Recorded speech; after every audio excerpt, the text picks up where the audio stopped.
हिमालय पर्वत के नीचे बर्फीली पहाड़ियों के बीच में एक बहुत ही खूबसूरत और अद्भुत झील है। उस झील के चारों ओर सफेद बर्फ की पहाड़ियाँ और वहाँ का शांत वातावरण पर्यटकों को बेहद आकर्षित करता है। देश विदेश के यात्री वहाँ आते हैं और नाव में घूमकर आनंद लेते हैं।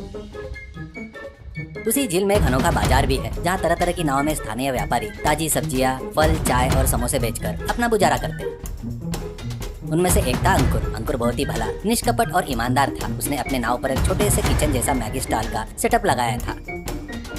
वो नाव में बैठने वाले पर्यटकों को झील की खूबसूरती दिखाते हुए ठंड में गर्मा गर्म मैगी नूडल्स बनाकर बेचता। लेकिन उसकी नाव में एक बहुत बड़ी समस्या थी, वह थे चूहे। वे चूहे रोज मैगी के पैकेट कुतर देते और अंकुर को बहुत परेशान करते।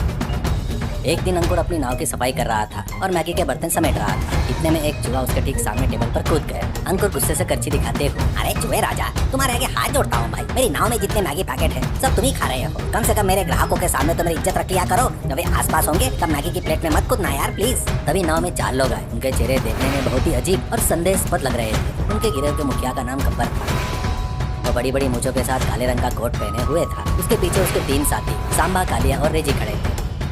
ये सब गाँव-गाँव घूमकर चोरियां करने वाला एक खतरनाक डाकुओं का गिरोह था। उन्होंने आसपास देखा और चुपचाप अंकुर की नाव पर चढ़ गए। अंकुर मुस्कुराते हुए, आइए आइए सर आइए, इस ठंडी हिमालय की सर्दी में हमारी नाव पर गर्मा गर्म स्पेशल मैगी खाएंगे, स्वर्ग नजर आएगा। कितने लोग हैं सर? 4 है ना? गब्बर कड़क आवाज में जेब से चाकू निकाल कर दिखाते हुए, मुंह बंद करो रे मैगी वाले, हमें ना तो स्वर्ग चाहिए और ना ही तेरी मैगी। पहले इस नाव को झील के बीच में ले चल, अगर किसी को शक हुआ तो तेरी जान हवा में उठ जाएंगी, समझ गया? अंकुर चाकू देखकर डर से कांपने लगा। उसके हाथ से करछी नीचे गिर गई। अरे बाप रे चाकू, सर मैं तो सिर्फ 200 रुपए की मैगी बेचने वाला एक सीधा साधा गरीब हूँ, मुझे कुछ मत करिए। गब्बर चाकू को वापस छिपाते हुए, अगर तू ऐसा ही करेगा तो जैसे हम कहेंगे तो तुझे हम कुछ नहीं करेंगे। सुन, इस नाव में 3 दिन रहेंगे। इन 3 दिनों में हम इस गाँव के बैंक, एक बड़े सोने की दुकान और पास ही के अमीर लोगों के घर को लूट कर यहाँ से रफू चक्कर हो जाएंगे। गाँव में पुलिस या किसी और को शक न हो, इसलिए हम रात का नाटक करके तेरी नाव पर चढ़ेंगे। अगर कोई भी आकर पूछे तो कह देना कि हम तेरे मैगी ग्राहक हैं, समझ आया? अरे हाँ बस, अगर इसे किसी को बताया तो इसे मैगी की तरह उबाल देंगे। बिल्कुल ठीक सांबा। ओए मैगी वाले, जब तक हम यहाँ हैं, यहाँ किसी और ग्राहक को बैठने की जरूरत नहीं है और तू हमें तीनों वक्त तरह तरह की मैगी नूडल्स बनाकर खिलाएगा। जब हम रात को चोरी करने जाएंगे तो तू यहाँ से भाग ना पाए, इसलिए हमारा एक आदमी नाव पर तेरी पहरेदारी करेगा। अगर कोई गड़बड़ हुई तो वह मैगी तेरा आखिरी डिनर होगा। अंकुर डर के मारे धूप निकलते हुए हाँ के लिए सिर हिला देता। उसके पास और कोई रास्ता नहीं था, इसलिए उसने चोरों की शर्तें मान ली। उस रात चारों तरफ अंधेरा था, कड़ाके की ठंडी थी। गब्बर अपने 2 साथी सांबा और कालिया को लेकर रात में नाव से उतरकर गांव की तरफ निकल गया। नाव पर अंकुर पर नजर रखने के लिए उसका तीसरा साथी रेजी रुका हुआ था। वह हाथ में चाकू लिए अंकुर के सामने बैठा था।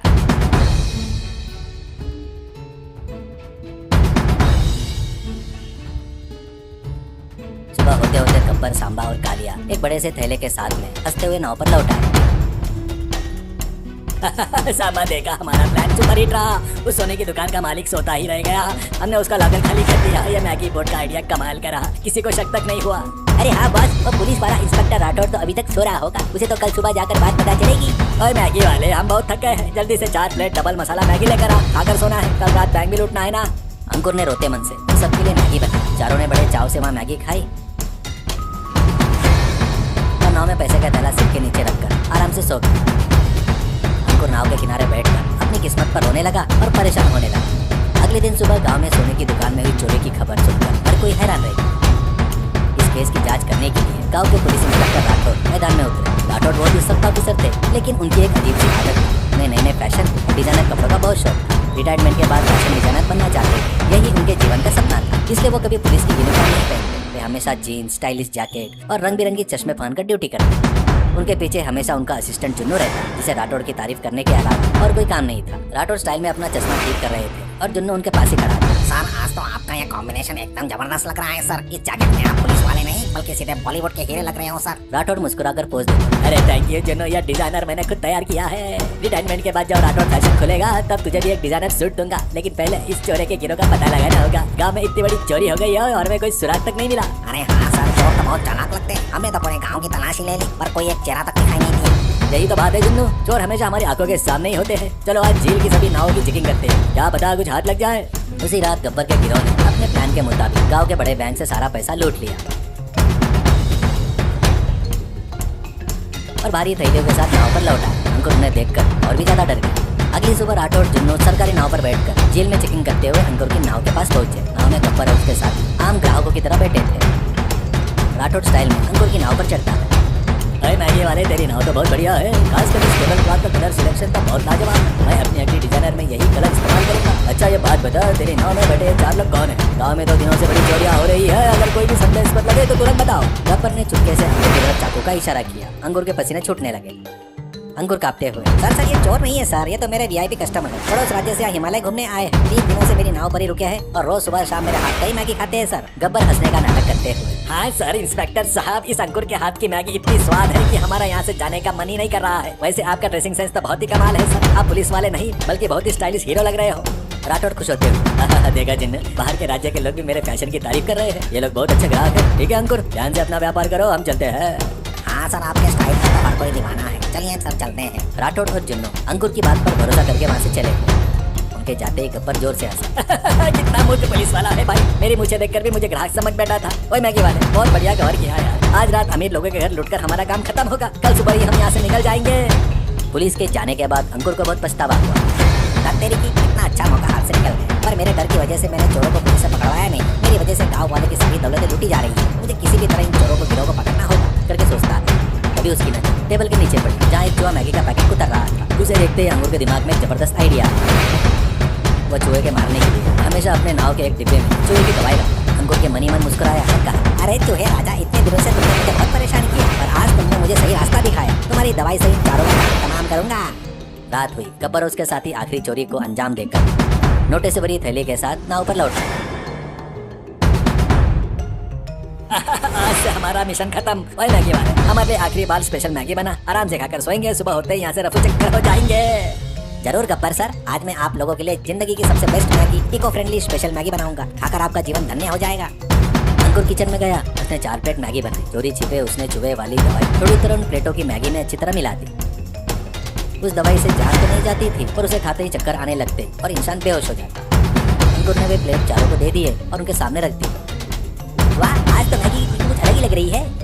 कुछ नहीं रे, उसने हमारे लिए कोई स्पेशल मसाला डाला होगा, जल्दी से खा लो। चारों चोर बहुत भूखे थे, इसलिए उन्होंने फटाफट अपनी प्लेटें खाली कर दी। मैगी खाने के 2 मिनट बाद गब्बर का सिर घूमने लगा। अरे सांबा, ये नाव ऐसे गोल गोल क्यों घूम रही है? मुझे तो ऐसा लग रहा है जैसे हिमालय के पहाड़ डांस कर रहे हैं। हाँ बस, मुझे भी अजीब सा लग रहा है सर। मेरी आंखों के सामने तो गब्बर दिखाई दे रहे हैं। अरे मामले मैगी में कुछ गड़बड़ है भाई। इतना कहती है, एक एक करके चारों धड़ाम से टेबल के नीचे जमीन पर गिरकर बेहोश हो। चोरों के बेहोश होते ही अंकुर ने तुरंत पुलिस को फोन कर दिया। राठौड़, जुन्नू और बाकी पुलिस बल के साथ अंकुर की नाव पर पहुंचे। नाव में चोरों को बेहोश देखकर और पास ही में चोरों के सोनों के पैसे की थैली पाकर राठौड़ दंग रहे।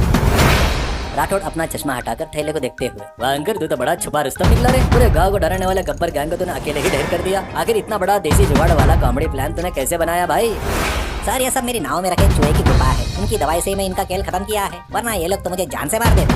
सर देखा आपने, हमारे इंस्पेक्टर राठौड़ साहब का लकी चेहरा देखते ही चोर कैसे पकड़े गए। सब ये आपका स्टाइल का जलवा है सर। राठौड़ हंसते हुए, वही तो है जुन्नू, इन सब चोरों को हथकड़ी लगाओ और जेल में डालो। इन्हें जेल में 3 दिनों तक मैगी की जगह जेल की रोटियां खिलाओ। पुलिस ने गब्बर के गिरोह को गिरफ्तार करके जेल भेज दिया और चोरों का सारा माल सुरक्षित बरामद कर लिया। अगले दिन गांव में एक बहुत बड़ा सम्मान समारोह रखा। इसमें राठौड़ ने एक नया डिजाइनर शेरवानी पहनकर स्टेज पर आए। उन्होंने अंकुर को स्टेज पर बुलाया और पुलिस विभाग की तरफ से 10 लाख रुपए का नगद पुरस्कार देकर उसे सम्मानित किया। अंकुर के इस साहस और सूझबूझ के लिए हमारे डिपार्टमेंट की तरफ से 10 लाख रुपए का इनाम दिया जा रहा है। अंकुर, इन पैसों से तो अपनी नाव को बड़ा और शानदार बना। चाहे तो मैं खुद तेरे एक लग्जरी बोट का मॉडल डिजाइनर बना दूंगा। आपका बहुत बहुत धन्यवाद राठौड़ सर। ये मेरी ईमानदारी और मेरे देसी जुगाड़ का भगवान की तरफ से दिया हुआ तोहफा है। पैसों से मैं अपनी नाव को ठीक करवाऊंगा। सबसे पहले उन नाव के चोरों के लिए एक अच्छा सा घर खरीद कर उन्हें नाव से बाहर विदा करूंगा। अंकुर की बात सुनकर स्टेज में मौजूदा राठौड़, जुन्नू और गाँव के सभी लोग जोर जोर से हंसने लगे और तालियां बजाने। अब जेल में अंकुर की मैगी बहुत पहले से भी ज्यादा मशहूर हो गई। सभी लोग बिना किसी डर से सुकून से झील की खूबसूरती और मैगी का आनंद उठाने लगे। सीख, परिस्थिति कितनी भी कठिन या खतरनाक क्यों न हो, अगर हम बिना डरे अपनी सूझबूझ और समझदारी से काम ले तो किसी भी बड़े संकट या दुश्मन को आसानी से हरा सकते हैं। साथ ही ईमानदारी का फल हमेशा मीठा होता है।